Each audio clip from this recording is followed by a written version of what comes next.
Assalamualaikum warahmatullahi wabarakatuh. Hai, teman-teman kelas 8. Alhamdulillah, bertemu lagi dalam pelajaran Bahasa Indonesia yang kali ini kita melanjutkan diskusi tentang teks eksposisi. Yuk, kita mulai. Sebelumnya, mari bersama-sama kita awali dengan mengucapkan basmalah dan doa belajar. Bismillahirrahmanirrahim. Rabbi zidni ilma warzuqni fahma. Amin.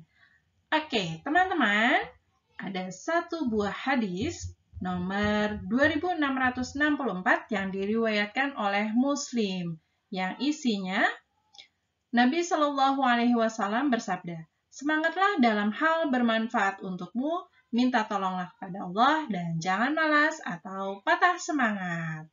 Jadi, yuk terus semangat mencari ilmu yang tentunya akan sangat bermanfaat buat masa depanmu dengan terus meminta pertolongan kepada Allah agar dimudahkan semuanya. Dan ingat, jangan malas, oke?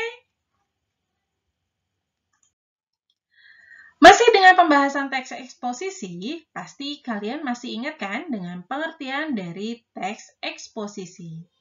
Nah, kali ini kita akan menelaah struktur teks dan unsur kebahasaan dari sebuah teks eksposisi. Di pertemuan sebelumnya, kita sudah membahas tentang ciri, unsur, letak gagasan utama, dan cara membuat simpulan dari teks eksposisi.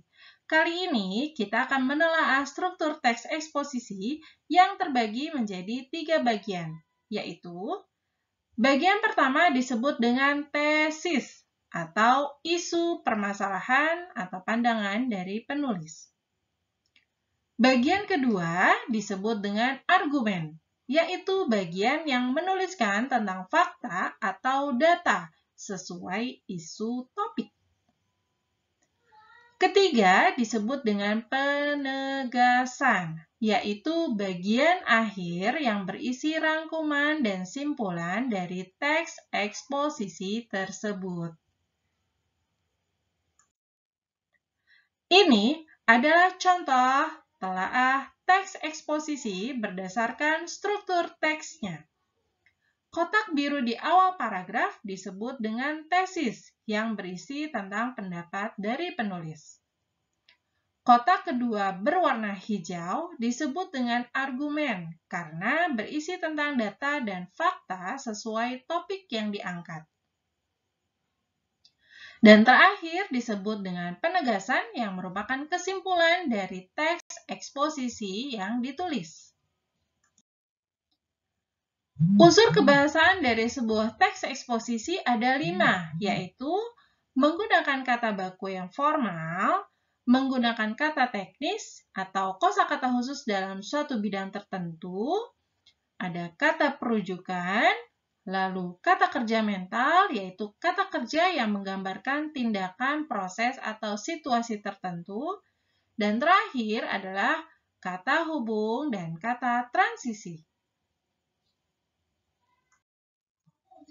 Ya, ini adalah tabel telaah untuk struktur teks eksposisi. Dan ini adalah tabel telaah unsur kebahasaan teks eksposisi.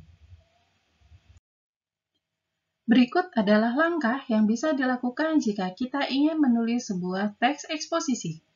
Langkah pertama adalah menentukan isu. Setelah itu, kita bisa menentukan topik yang ingin kita angkat. Lalu, kita bisa mulai mencari dan mengumpulkan data serta fakta sesuai topik yang akan dibahas. Langkah berikutnya adalah menyusun kerangka pikiran.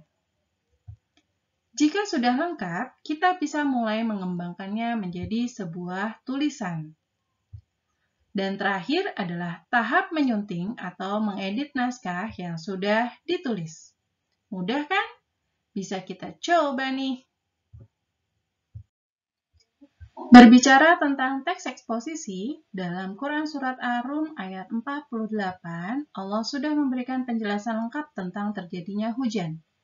Masya Allah, penjelasan itu adalah sebuah fakta yang objektif, artinya benar-benar terjadi.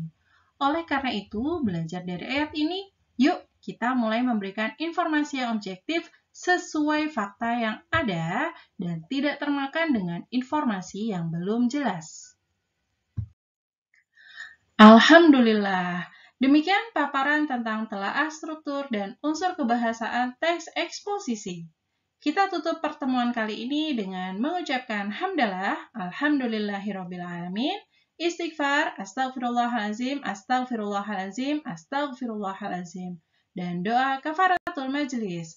Subhanakallahumma wa bihamdika asyhadu an la ilaha illa anta astaghfiruka wa atubu ilaik.